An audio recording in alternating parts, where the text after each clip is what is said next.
Pernah nggak saudara umpamanya dibentak suara dengan nada tinggi umpamanya gara-gara slip ngobrol? Pernah Pak. Pernah. Siap. Gimana sih sifat-sifatnya Yosua? Dia suka marah-marah gitu kan, temperamental. Jadi kalau untuk karakter Om Joshua itu orangnya itu kadang-kadang temperamen.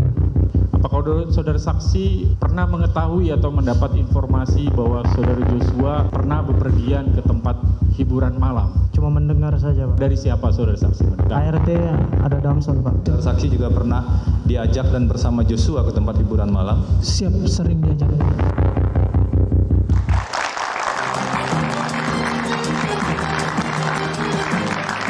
Mas Reza, kalau kita lihat Susi dan Damson ya, tadi dua saksi itu sama-sama menggunakan kata pemarah, temperamental. Itu indikasi bukan kalau mereka ini sudah diajari, sudah dilatih untuk berbicara seperti itu? Ada segmen lain ketika teman saya Mas Febri justru seperti memberikan kisi-kisi. Di dalam laporan apsifor halaman sekian. Jadi seperti kisi-kisi, seperti memandu saksi untuk mengingat kembali di halaman sekian ada hal yang ingin saya tanyakan, seolah-olah demikian. Begini Mbak Zilvia, pada dasarnya saya punya alasan untuk tidak percaya terhadap keterangan sejumlah saksi di ruang sidang itu. Kenapa? Karena sejak sesi persidangan beberapa waktu silam, majelis hakim sudah sampai pada titik simpulan bahwa saksi ini tidak kredibel. Keterangan yang dia sampaikan tidak valid. Cuplikan kata hakim, terlalu banyak settingan. Dengan kata lain, pantas bagi kita atau bagi saya pribadi untuk menganggap ini kebanyakan untuk tidak mengatakan keseluruhan dari keterangan yang disampaikan oleh saksi adalah false testimony. Keterangan saksi yang sifatnya palsu. Tinggal lagi kita harus menentukan. Ini tipe 1, tipe 2, atau tipe 3. Tipe 1 adalah keterangan palsu, keterangan mengada-ngada yang disampaikan secara sukarela. Muncullah spekulasi tentang ini. Kenapa? Karena saksi Susi berpelukan sedemikian hangatnya dengan Putri Chandrawati dan Ferdi Sambo.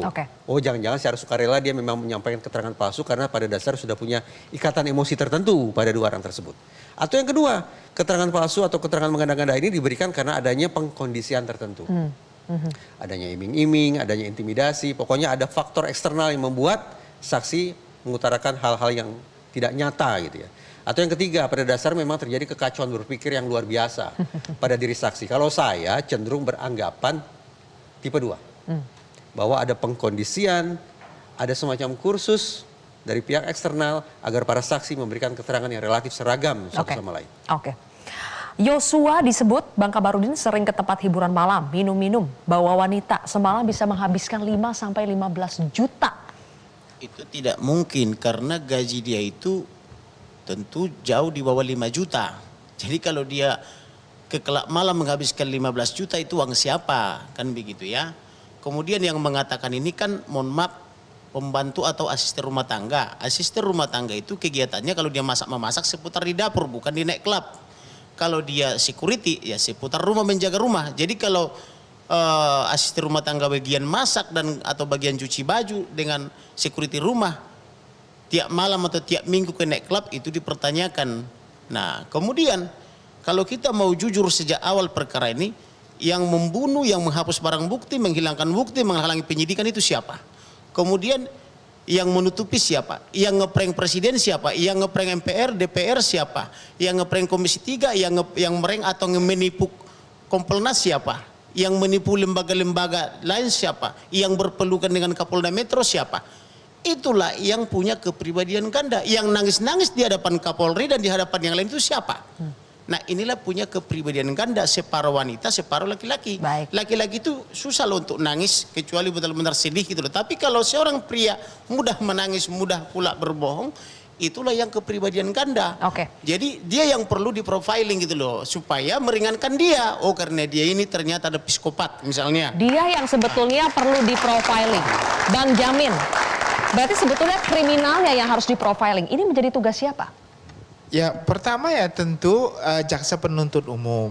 Karena tugas jaksa penuntut umum yang akan melihat bahwasannya seseorang itu sebagai pelaku tindak pidana. Nah kewajiban itulah yang harus dibuktikan oleh jaksa penuntut umum. Tetapi bisa juga oleh penasihat hukum karena waktunya nanti belakangan. Kenapa penuntut umum perlu memprofiling kliennya? Ada beberapa alasan, contohnya begini. Klien saya itu membunuh karena dia punya penyakit jiwa. Sehingga dia layaklah untuk dibebaskan.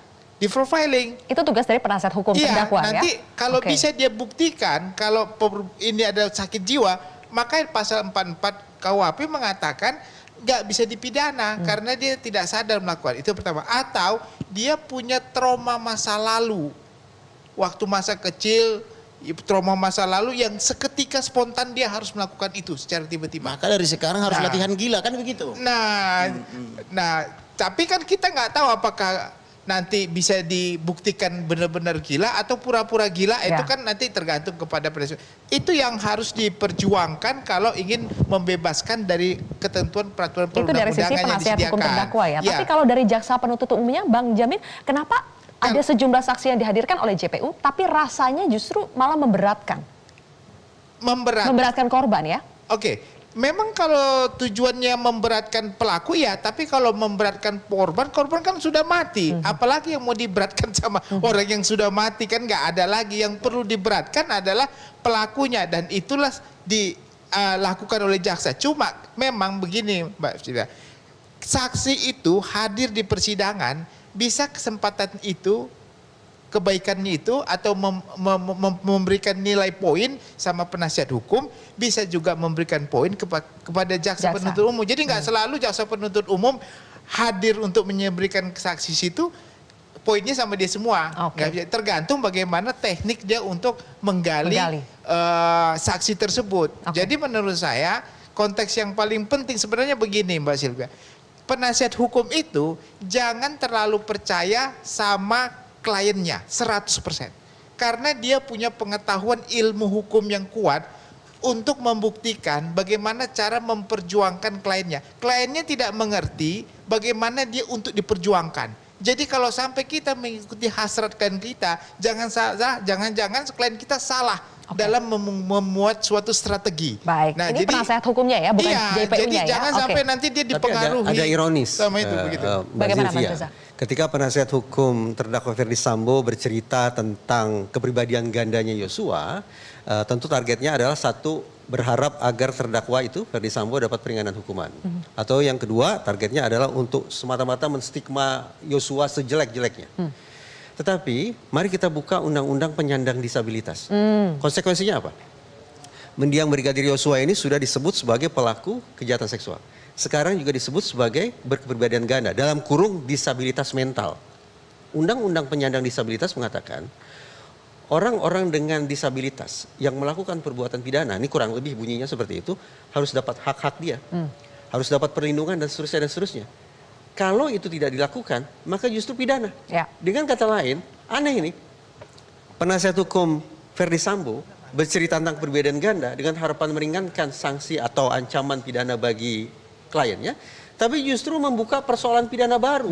Bahwa terkesan Ferdi Sambo dan Putri Chandrawati tidak memberikan hak-hak mendiang Brigadir Yosua sebagai orang yang sudah melakukan kejahatan, sekaligus orang yang disebut memiliki kepribadian ganda alias disabilitas mental. Kalau memiliki kepribadian ganda, Mas Reza, saya ingin putarkan lagi ya. Ini ada video perayaan hari pernikahan Ferdi Sambo dan Putri Chandrawati 7 Juli dini hari ya. Kita lihat bagaimana suasananya.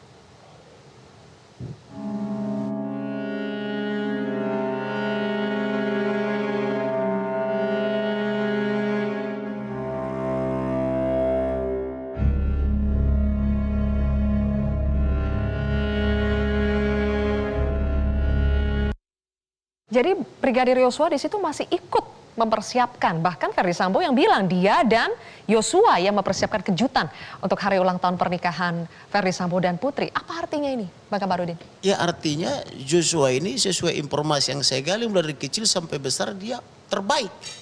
Bahkan dipuji-puji oleh Ferdi Sambo dan Ibu PC. Cara memuji daripada Ferdi Sambo, dia terus dipromosikan. Bahkan tanggal 1 Juli 2022 baru diangkat oleh Ferdi Sambo Joshua ini menjadi Satgas atau anggota Satgas Merah Putih.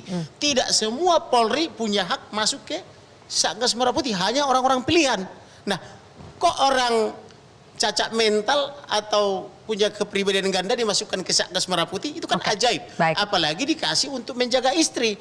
Jadi ini yang punya masalah mental adalah Ferdi Sambo. Makanya saya bilang periksa dulu darahnya, periksa rambutnya, apakah dia sedang menggunakan apa namanya itu narkoba atau tidak. Karena kenapa? Kalau orang menggunakan narkoba, mohon maaf ya, pantat kuda pun dilihatnya seksi.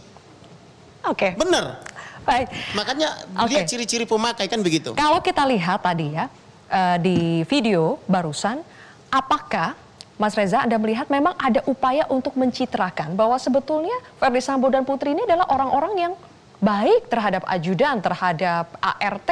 Mereka diajak bersama-sama untuk merayakan. Apakah ada maksud? Karena ini video ini ditampilkan oleh kuasa hukum ya. Apakah ada maksud untuk mencitrakan bahwa Verdi Sambo dan Putri adalah majikan yang baik, sementara yang bermasalah adalah Yosua? Lagu lama itu, ironi viktimisasi istilahnya. Bahwa seorang pelaku kejahatan, saya bicara umum ya, seorang pelaku kejahatan pasti akan berusaha menggeser dirinya sedemikian rupa ke posisi korban. Jadi yang semula kita tuding dia sebagai orang yang bersalah, orang yang berdosa dan segala macam, harapannya adalah dengan ironi viktimisasi akan bisa direbut simpati publik. Syukur-syukur simpati majelis hakim bisa direbut.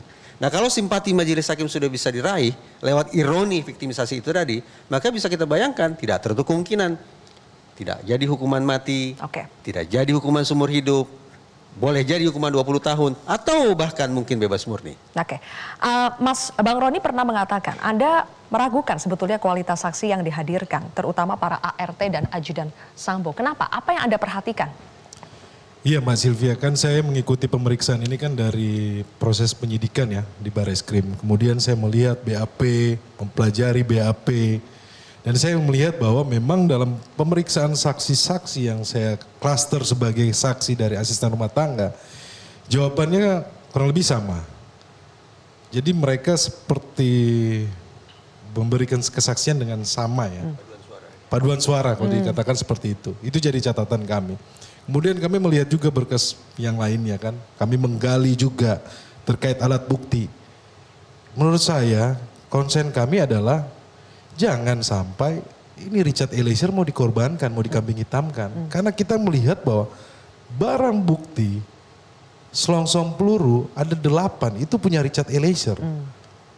Padahal ketika dia menyerahkan senjata kepada Propam ya, nanti saya akan periksa Propam itu nanti di persidangan besok, itu pelurunya sisa 12.